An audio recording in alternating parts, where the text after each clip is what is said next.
Arthur Schopenhauer didn't believe in happy endings. He didn't believe in progress or love or justice. He believed in suffering, in repetition, in the slow grinding wheel of desire and disappointment that shapes human existence.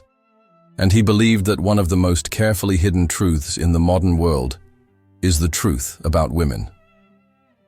In an age where female empowerment dominates the conversation, where women are portrayed as strong, wise, balanced, and endlessly virtuous, Schopenhauer's ideas feel like a slap in the face, offensive, uncomfortable, even cruel. But that's exactly what makes them worth revisiting. Because whether you agree or not, his words force us to confront the shadows we pretend don't exist. For Schopenhauer, human life is driven by what he called the will, an irrational blind force at the core of our being. The will wants, it hungers, it strives, not for happiness but for continuation, for reproduction, survival, instinct. And nowhere is this will more evident, he says, than in the relationship between men and women. At first glance, this sounds simple, biological, reproductive. But Schopenhauer's insight cuts deeper. He believed that the female is the true agent of the will, and that her nature is far more cunning, primal, and manipulative than society dares to admit. To Schopenhauer, women are not these passive, delicate creatures painted by romantic poets.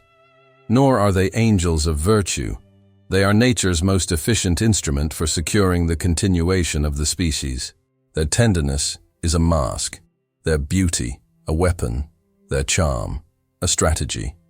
Not consciously, but as an expression of the will's ancient directive, to seduce, to reproduce, to survive. In his own words, he wrote, "Women are by nature meant to obey. Their whole life is based on appearance and deception." Now, to modern ears, this sounds brutal, misogynistic. And yes, some of his phrasing is undeniably archaic, steeped in the attitudes of his time. But beneath the provocation lies something deeper. A challenge to our assumptions. We want to believe women are naturally more peaceful, more selfless, more nurturing. But Schopenhauer reminds us that these traits are often just the surface, that under certain pressures, especially those involving power, attraction, or survival, women can be just as driven, aggressive, and strategic as men, not in the same way, but in ways we often ignore because they're subtle, emotional, psychological, social. He describes the young woman as nature as bait, the illusion of softness hiding an ancient program of seduction and control. She doesn't do this out of malice. She doesn't need to. Because the will uses her body, her instincts, her charm, not for her happiness, but for reproduction. Schopenhauer didn't see romance as noble. He saw it as a trick, a beautiful illusion designed by nature to get men to sacrifice everything. For children they don't even consciously want. Love, in this view, isn't about connection. It's about species survival. It's desire dressed as destiny. And woman is the vehicle through which that illusion takes form. But there's more. Schopenhauer noticed how women are often underestimated, even by those who claim to celebrate them. We talk about female fragility, female delicacy, female vulnerability, as if that's all there is. But this, he argues, is another illusion. A social fiction that hides the fact that women are psychologically tougher, emotionally more adaptive, and biologically more durable than men. While men build empires and chase immortality, women endure.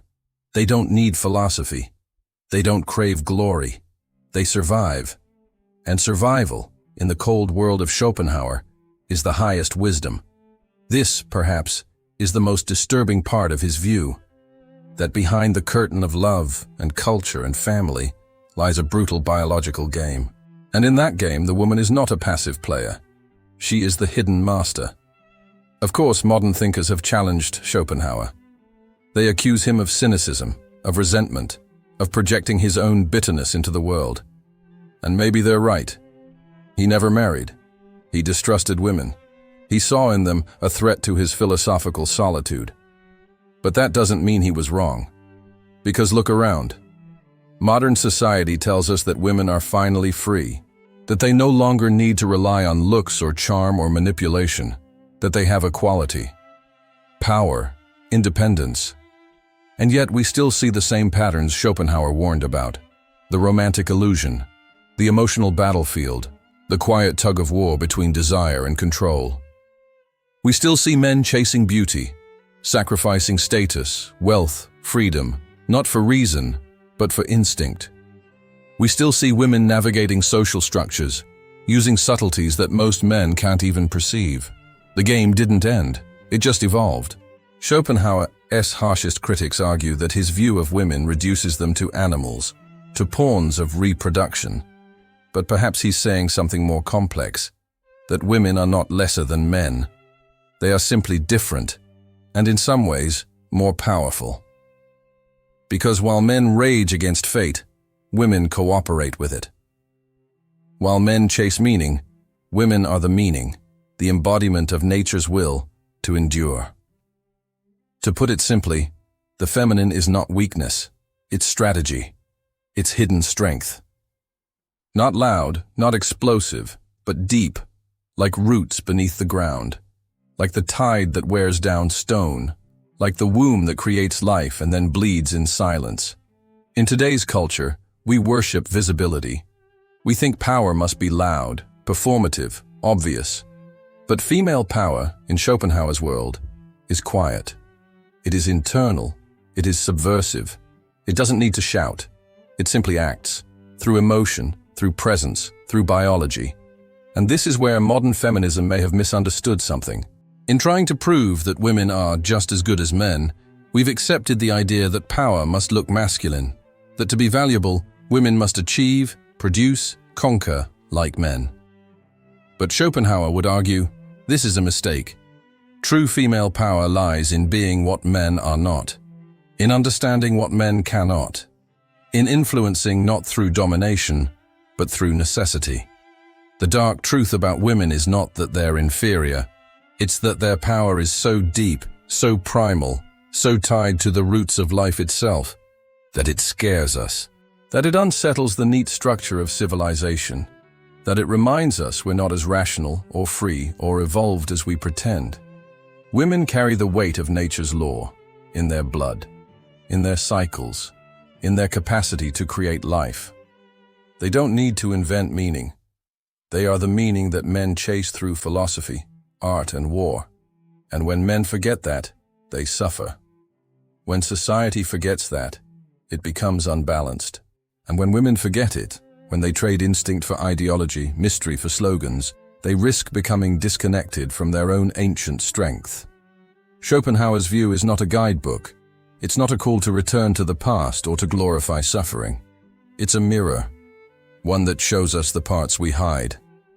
The female as both nurturer and manipulator, as both vessel and force, as both beautiful illusion and biological master plan. So what do we do with this? Do we accept it as destiny? Do we reject it as hate? Maybe the point is not to agree or disagree. Maybe it's simply to look without blinking, to sit with the discomfort, to ask, what if some of this is true? What if the darkness we fear in woman is not evil, but nature itself? What if real respect means seeing women not as icons, or victims, or goddesses, but as whole, as human, as ancient, complex beings shaped not by culture alone, but by forces deeper than we can name? Schopenhauer doesn't flatter, he doesn't inspire. He strips away the illusions and leaves us with what we try to forget: that love is war, that sex is strategy, that behind every romantic ideal is a biological necessity we'd rather not see, and that the female, for all her softness, all her beauty, all her grace, is not a decoration on the human story. She is the origin, she is the test, she is the will, and she always has been.